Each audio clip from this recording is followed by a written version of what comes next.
Marriages are made in heaven అన్నారు. మనకి ఎవరు తోడుండాలి మన జీవితాంతం అనేది దేవుడు ముందులే రాసిపెట్టి పంపించుంటాడు మనకి.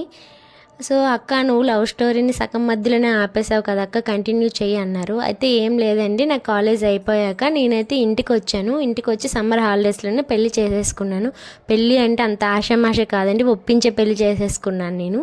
మా వారు ఫస్ట్ మా నాన్నగారిని అడిగితే మా నాన్నగారు ఒప్పుకోలేదు. దానికి మా వారు చాలా డిసప్పాయింట్ అయ్యారు. ఇంకా మా నాన్నగారు ఇవ్వరని చాలా బాధపడ్డారు మా వారైతే. ఇంకా నేనైతే ఊరుకుంటాను. చిన్నప్పటి నుంచి చాలా మొండిదాన్ని. మా నాన్నగారిని ఒప్పించడం అంటే మామూలుగా కాదండి, దానికోసం చాలా కష్టపడ్డాను. అయితే నాన్నగారికి ఒక ఆశ ఉండేది, ఎన్నో అనుకుంటాం మనం, మన కోసం ఈ వీళ్ళతోనే ముడిపడి ఉండాలని రాసిపెట్టి పంపిస్తే మనం ఎన్ని అనుకున్నా జరుగుతాయో చెప్పండి.